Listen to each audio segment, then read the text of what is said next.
Nous allons nous intéresser dans cette vidéo à la notion de fonction de plusieurs variables, ainsi qu'à la notion de différentiel qui sera utile aussi bien en physique qu'en chimie. Pour comprendre la notion du différentiel, prenons l'exemple d'un touriste qui visite Manhattan à New York et qui se déplace le long d'une rue qui sera paramétrée par la direction X et il regarde les hauteurs des différents gratte-ciel. Les hauteurs sont paramétrées par l'ordonnée Z. On peut paramétrer les hauteurs des différents gratte-ciel par une courbe z égale f de x. Si le touriste se déplace d'une toute petite longueur dx dans la rue, lorsqu'il regarde les gratte-ciel, la hauteur des gratte-ciel a évolué de dz. Vous savez que l'on peut relier la petite variation de hauteur dz vue lorsque le touriste se déplace de dx par la dérivée locale de la courbe. En effet, dz est égal à dz sur dx fois dx, c'est-à-dire f' de x dx. Regardons maintenant les différentes rues de Manhattan qui se répartissent selon une matrice, donc paramétrée par deux directions, la direction x et la direction y. Et notre touriste déambule dans les rues de Manhattan. Il se balade ainsi entre les différents gratte-ciel et lorsqu'il va se déplacer à des x et des y donnés, il va voir les altitudes des gratte-ciel changer. On peut ainsi paramétrer la surface qui repose sur les différents sommets des gratte-ciel, un peu comme un drap qu'on viendrait déposer sur Manhattan, et donc qui nous définit une surface en fonction de x et de y. Je retire les gratte-ciel pour que l'on voit un petit peu mieux. On voit bien que cette surface ici est paramétrée par z est égal à f de xy. En tout point xy de la ville de Manhattan, on a une hauteur donnée des gratte-ciel. La question que l'on peut se poser est la suivante. Si l'individu part de M et souhaite aller jusqu'en M', donc M a pour coordonnées x, y sur la carte de Manhattan, et M', x plus dx, y plus dy. Donc on revoit ça en 3D. Lorsqu'il souhaite aller de ce point-là à ce point-là, de combien la hauteur des gratte-ciel a évolué? De quel dz a-t-elle évolué? Pour relier le point M et le point M', il peut tout d'abord penser à descendre une rue à y constante, donc se déplacer selon x. Ce qu'il ferait ainsi ici. Et lorsqu'il se déplace dans la rue qui a y constante, on se retrouve dans la situation du début de la vidéo, c'est-à-dire qu'il marche dans une rue qui dépend de x à y constant. On peut donc voir que lorsqu'il se déplace de dx, il y a un dz correspondant. Ce dz, d'après la première partie de la vidéo, c'est tout simplement la dérivée de la fonction f par rapport à x multipliée par dx. Mais attention, cette dérivée-là, elle est faite avec y constant, d'où la notation dérivée partielle de f par rapport à x. Une fois arrivé au bout de la rue, il va bifurquer pour aller vers M'. Sur une route à x constant cette fois-ci, il se déplacera de dy. Voici donc ce qu'il va faire dans cette deuxième rue-là. Il va donc y avoir une deuxième modification du dz à cause de son déplacement. Et là aussi, il se déplace selon y dans la rue qui est à x constante. Donc la deuxième contribution sera la dérivée de f par rapport à y fois dy, mais la dérivée est prise à x constant. Et on voit bien que globalement, pour aller du point M au point M', où à la fois x et y ont varié, la variation infinitésimale dz est reliée à la variation de dx et la variation dy. Et à chaque fois, on fait intervenir la dérivée partielle de f par rapport à x à y constant et la dérivée partielle de f par rapport à y à x constant. Commençons avec une première application de cette notion de différentiel. On va revenir à la thermodynamique et considérer la fonction d'état U qui dépend de la température T et du volume V. Si je fais varier un tout petit peu T et un tout petit peu V, de combien varie U? Eh bien, on utilise la notation que nous venons de voir. du, c'est la dérivée de U par rapport à T à V fixé multiplié par dt, plus la dérivée de U par rapport à V à T fixé multiplié par dV. Eh bien, il faut savoir que dans ce cas-là, on va définir d rond U sur d rond T à V constante, qui va être la capacité thermique à volume constant, Cv dt. Et elle peut dépendre a priori de T et de V. En première année, dans le cadre du programme de première année, n'a été abordée que la notion de gaz parfait, et pour un gaz parfait, il se trouve que U, première loi de Joule, ne dépend pas de V. Donc dans le cas du programme de première année, eh bien déjà CV ne dépend pas de V, et il n'y a plus cette deuxième dépendante.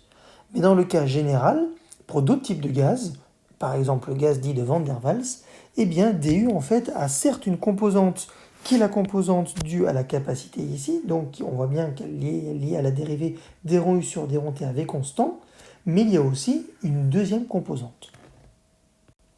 Voyons maintenant une deuxième application en étudiant un gaz parfait.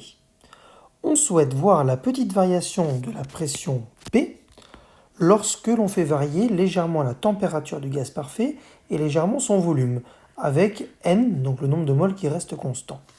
Eh bien, il suffit d'appliquer la formule que nous avons vue précédemment, c'est-à-dire que P est une fonction de T et de V, et donc une petite variation de P s'écrira d rond P sur d rond T à V fixé multiplié par dt, plus d rond P sur d rond V à T fixé multiplié par dV.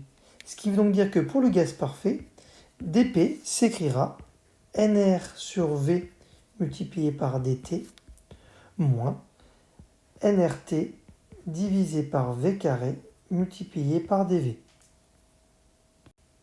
Enfin, voyons une troisième application, celle où un gaz parfait subit une transformation adiabatique réversible, et donc vérifie les lois de Laplace. En particulier, P est une constante sur V à la puissance gamma. Que se passe-t-il si V varie un tout petit peu? Quelle va être la conséquence sur la variation de P? Alors là, vous voyez qu'on a en fait une fonction à une seule variable, c'est-à-dire que P s'écrira tout simplement une fonction de V. Mais la notion de différentiel va aussi s'appliquer. C'est-à-dire que dP sera égal à la dérivée de P par rapport à V. Cette fois-ci, cette dérivée, j'ai l'écrit dérivée partielle multipliée par dV, mais en fait c'est une dérivée droite, puisque P ne dépend que de V. Donc la forme plus rigoureuse serait dP sur dV multiplié par dV. Et au passage, on voit bien que dans le cas d'une fonction à une variable, on a naturellement l'écriture qui apparaît, puisque si je simplifie ici par dv, je me retrouve à nouveau avec le dp. Donc dans le cas d'une fonction à une seule variable, c'est très facile. Terminons le calcul. dp, je dérive constante sur v gamma, ça nous fait du coup du moins gamma fois la constante divisé par v gamma plus 1, le tout multiplié par dv. Voici donc l'évolution de la pression, une petite variation de la pression en fonction d'une petite variation du volume. Au passage, pour ceux qui ont encore un petit peu de mal à manipuler l'outil de la différentielle, dans le cas d'une fonction à une seule variable, on aurait très bien pu calculer directement dp sur dv. dp sur dv, donc qui nous faisait moins gamma fois la constante sur v gamma plus 1, comme ceci. Et là maintenant, on passe ce dv de l'autre côté. Et on se retrouve du coup avec directement que dp est égal à moins gamma constante sur v puissance gamma plus 1 multiplié par dv. Allons un tout petit peu plus loin avec un outil qui est très intéressant lorsque votre fonction ici p dépend des différents paramètres via des produits, via une fraction rationnelle ou via des puissances comme ceci. L'outil approprié, c'est le logarithme qui transforme tous les produits en somme comme on le sait. Si j'écris par exemple ma première expression, en prenant le logarithme, j'ai que ln de p est égal à ln de nr, qui est une constante, plus ln de t, moins ln de v. Dans le deuxième cas, j'ai par exemple que ln de p est égal à ln d'une constante, qui est elle-même une constante, moins gamma ln de v. Et maintenant, on va prendre la différentielle de cette expression. Donc différentielle de celle-ci et différentielle de celle-là.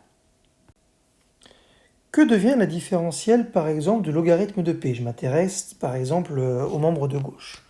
On peut très bien écrire que la fonction y est égale à ln de p, c'est-à-dire une fonction à une seule variable, c'est y de p. Elle a quoi pour différentielle?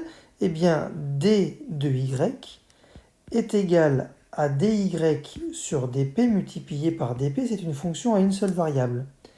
Or, dy sur dp, c'est 1 sur p multiplié par dp. Autrement dit, la différentielle de ln de p, c'est égal à dp sur p. Ça, c'est bon à savoir. Donc maintenant qu'on a dit ça, reprenons le tout premier résultat ici.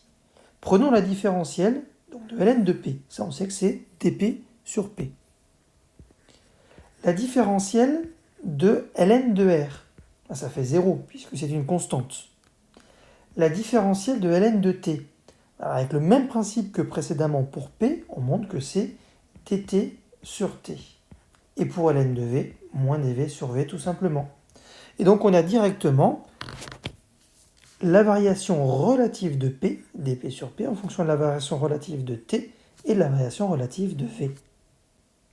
Dernier calcul, donc dans le cas de notre loi de Laplace, la différentielle de ln de p, donc on a dit dp sur p. La différentielle de logarithme de la constante, ça fait 0, c'est une constante, moins gamma, la différentielle de ln de v, dv sur v. Et donc on a directement la variation relative de la pression en fonction de la variation relative du volume. Il va sans dire, comme je l'ai déjà expliqué, que cet outil de différentiel logarithmique est très puissant et très rapide dans le cas où notre fonction est une fraction rationnelle, un produit ou fait apparaître des exposants.